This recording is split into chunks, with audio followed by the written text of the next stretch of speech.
The Whaley House, Part 2, History.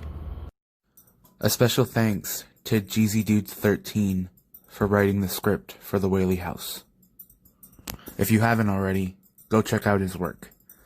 He makes some really good videos on horror and I want to say creepypastas as well.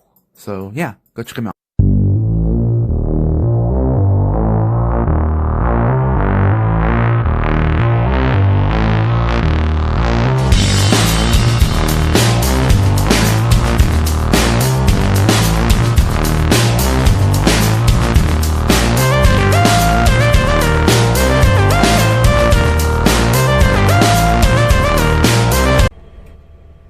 Hey everyone.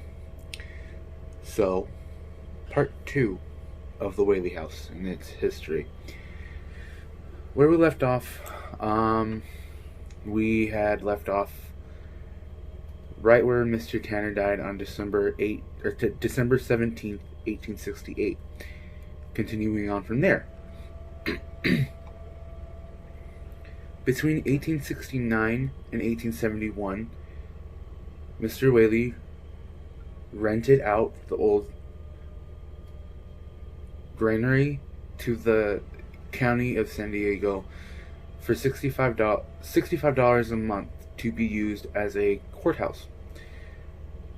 On January 5th, 1882, Anne Amelia Whaley and Violet Eloise Whaley both got married. And Anna Amelia married her first cousin named John T. Whaley, which I'm going to stop there because that, to me, that's just weird. Anyway.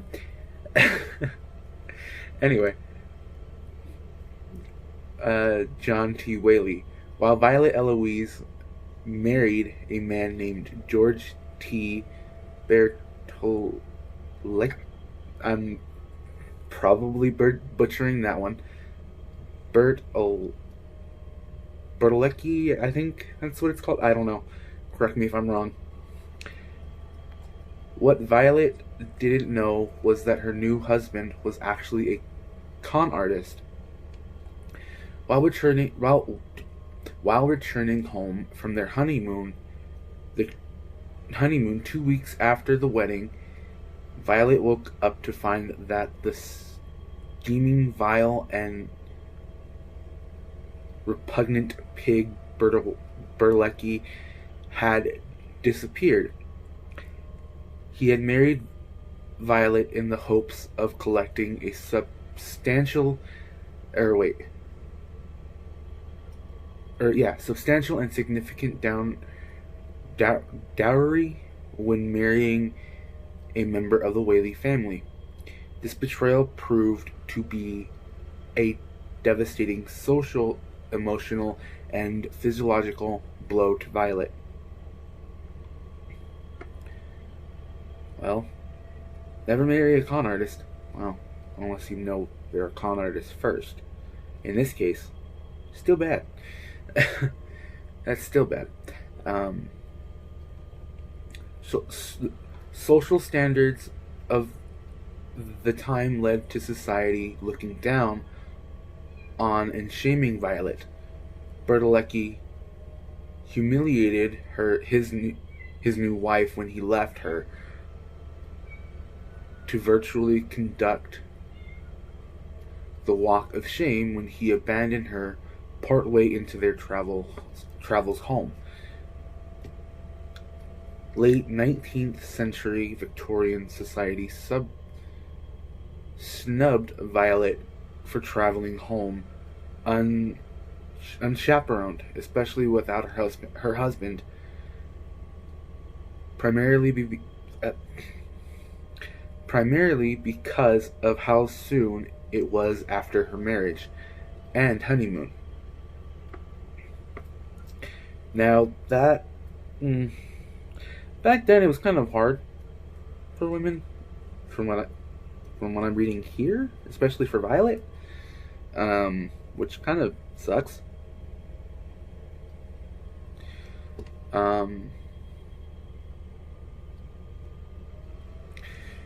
Violet was divorced from the rat bastard, uh, Bertolecki, a year later, but the damage was done. She suffered from bouts of deep depression and the scorn of a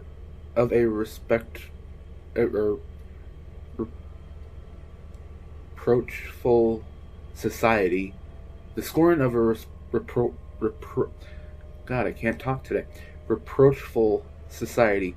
Violet never recovered from this devastating blow.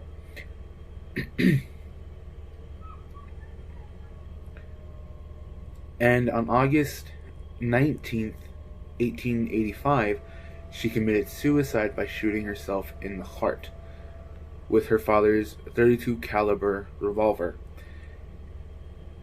Now, that, especially for her in that time, that was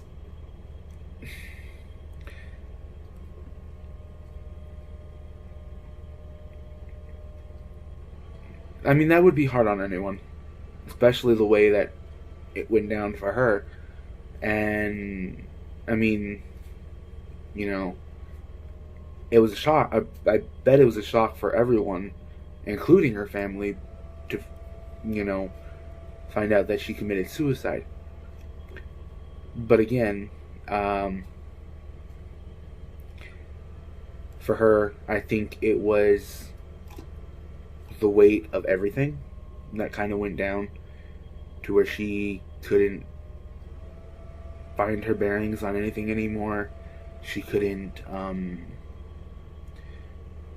particularly recover mentally after all that. So, although she shot herself behind the Whaley house, she died in her father's arms inside the home by the fireplace.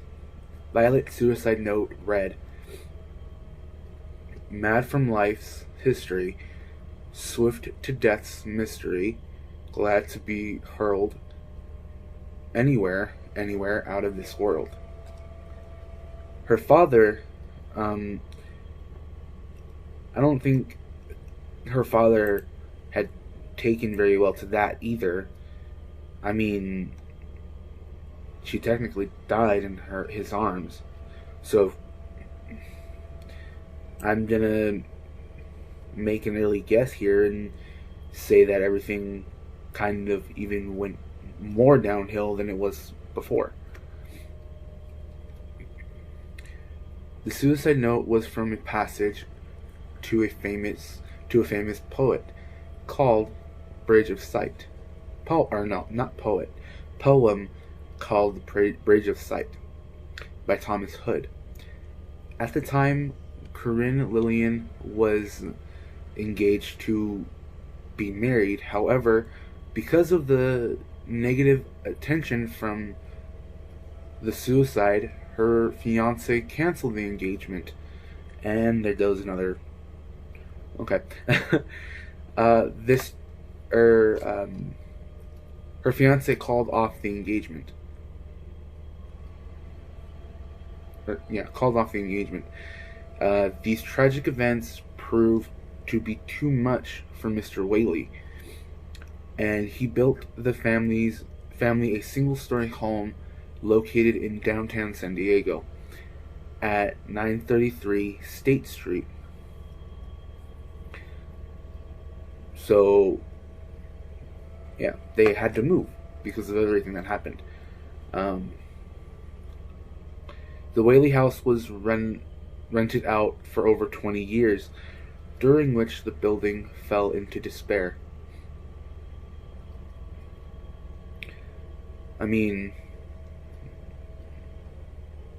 That the original building, it had to have gone through a lot. It had to have gone through a lot, but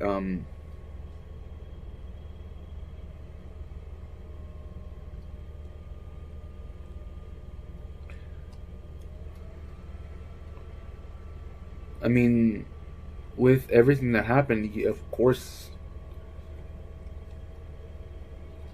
more things are gonna go wrong or worse, like with them having to leave their original state because of everything that happened with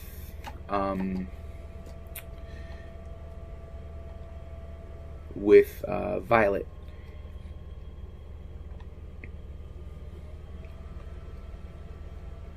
So, okay, on December 31st, 1888, Francis Whaley married a woman named Susan E. Murray. I think it's Murray, but I'm not sure. And nearly 2 years later, on December 14th, 1890, Thomas Whaley passed away in the Estate Street house from natural causes at the age of 76.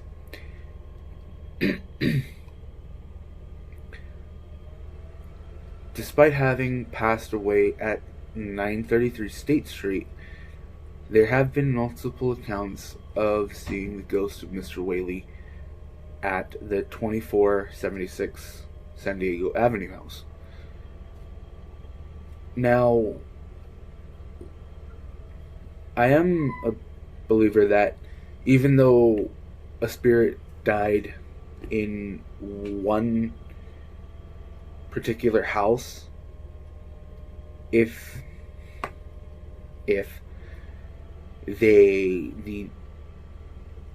like in Mr. Whaley's case, he died in the other house away from the original estate.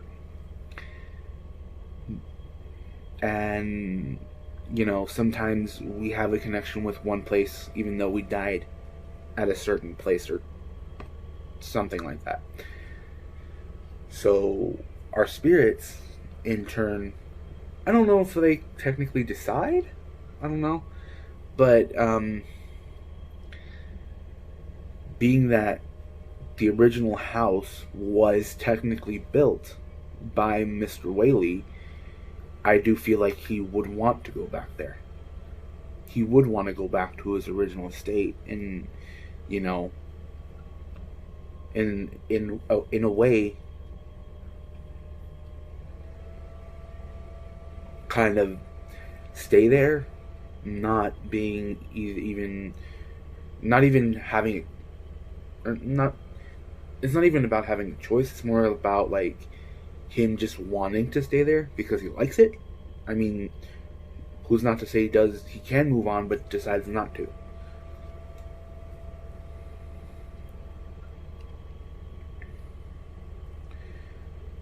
So, some rumors say that Mr. Whaley is known to blow cigarette smoke in the faces of the people that encounter his ghost. Mr. Whaley's daughter, Anne Amelia Whaley, died in Modesto, California on December 12th, 1905.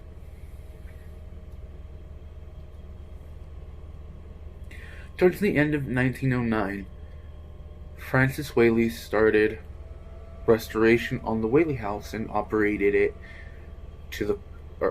it to the public to share the house's history and entertain the guests with his guitar.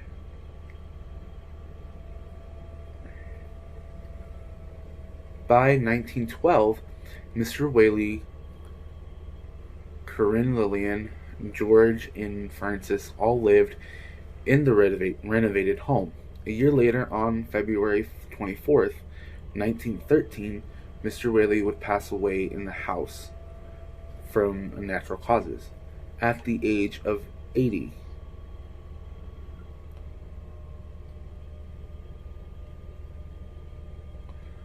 Or wait. Oh no, that's Miss Whaley, not Mr. Whaley. Miss Whaley would pass away in the house from natural causes at the age of 80.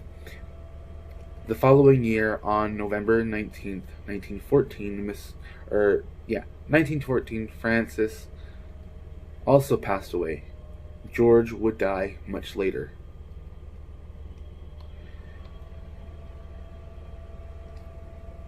So,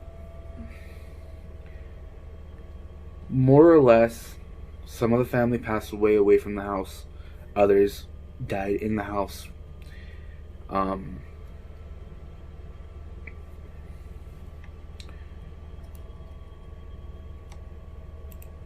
being that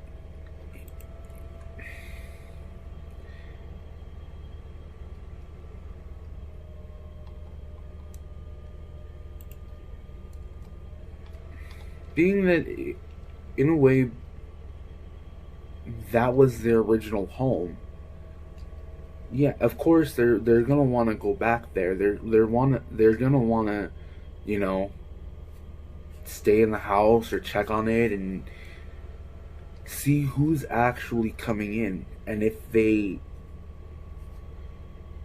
if they like it or not. You know, the spirits technically were there first. It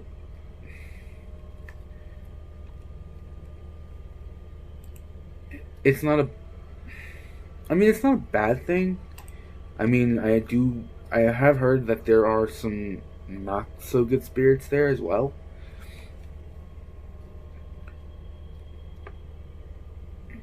But in a way, I don't think that the original Whaley family minds that they're doing, you know, ghost tours, stuff like that. I mean, I could be wrong, but I would think that Mr. Whaley would want people to continue to just, you know, come in, know about the history, and, you know, see what their life was about before. Again, it sometimes these things with paranormal investigations can get a bit riled up, but in terms of wanting to find answers, I don't. And again, I could be wrong. I don't think, you know, doing paranormal investigations is bad. Yeah, it could be dangerous, but there's no.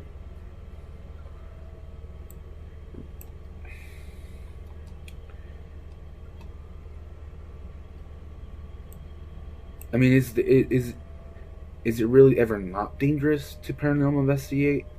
I mean, there's always something that could happen, something that, you know, might, in a way, just go wrong. But, I don't think.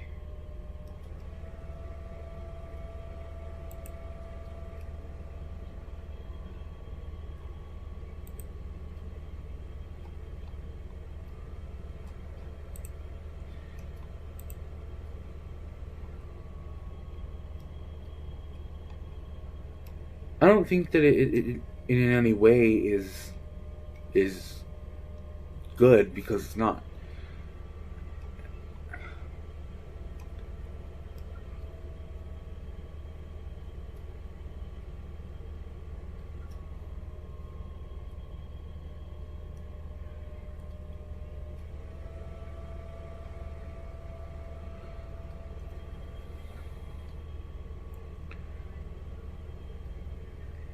I don't know. It doesn't.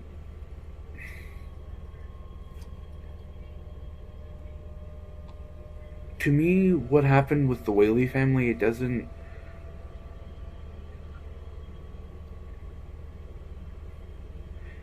seem like it was all that great. I mean, there were some good things that happened to the family, and some that really just were not great at all.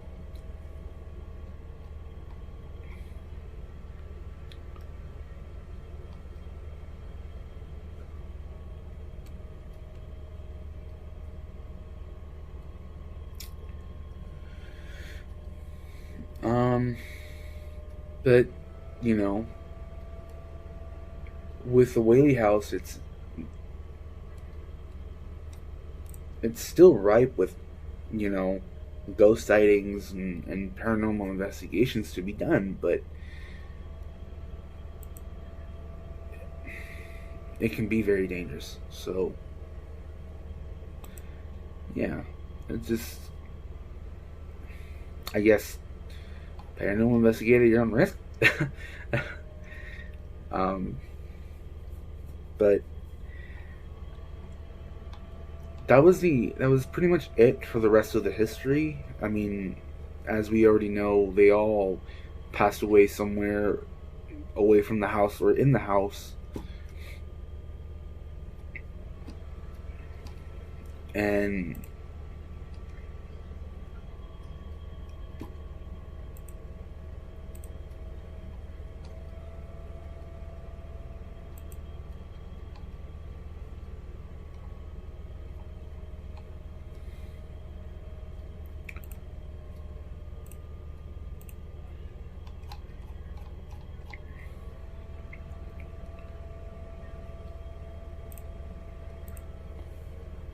um,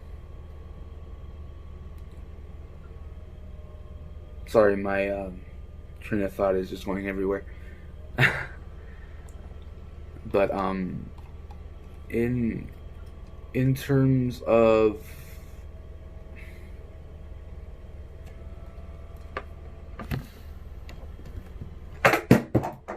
sorry, dropped something.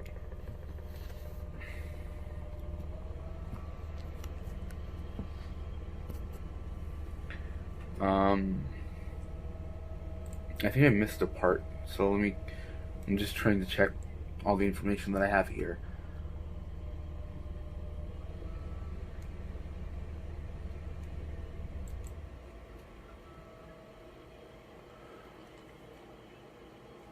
So yeah, as we know, George would die much later, but the year that or the date that he passed away on was kind of cut off from my original thing that I was reading it from.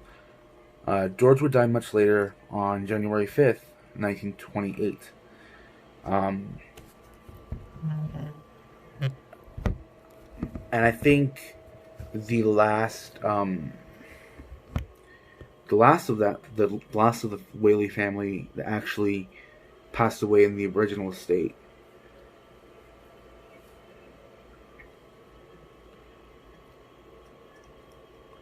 In in in what seems to be a very big history, very crazy history, and all of that, it actually has me thinking that, you know,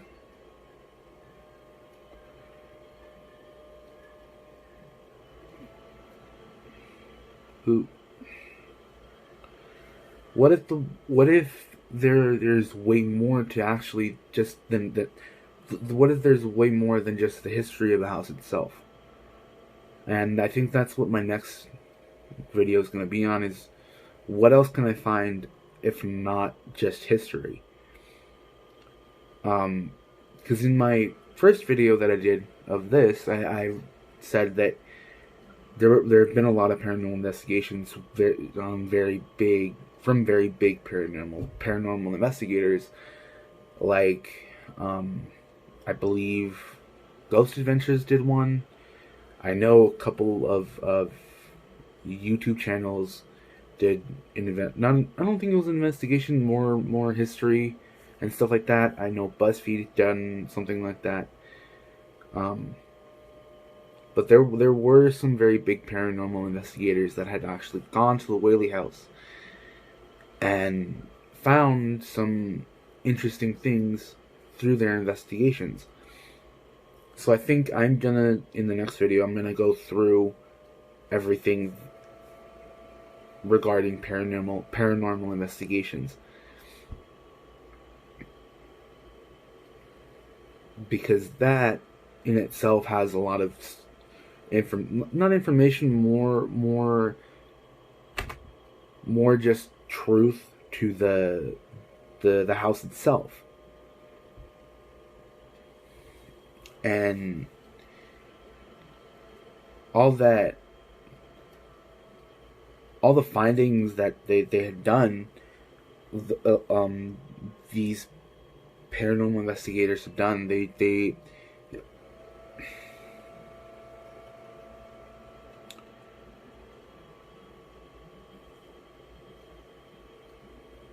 I don't know. It seems like there's always something new in the Whaley house, or something going on, or, you know, anything at this point. And I guess my mind is just curious to see what else I can find. But, yeah. So, you know what to do. Like, share, comment. And since, if you're new, subscribe to the channel. Hit the notification bell to get notified when I do post a video. I try to at least post a video a week, 1 week within the first of my, well, 1 week after my previous video that was uploaded. I tend to do it 2 weeks, maybe a bit longer. I usually tend to stay in between 1 and 2 weeks, and I think that's a good thing for me to do. But if you like these kinds of videos, hearing about history, story, paranormals, all sorts of, you know, scary things. I mean, we're in the month of October already. As of posting, or as of making this, it's already the 3rd.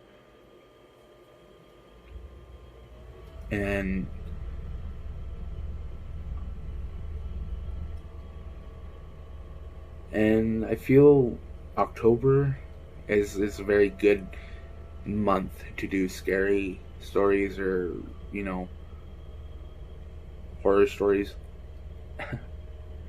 But yeah, if you like these types of videos, let me know. And I'll see you guys next time. Bye!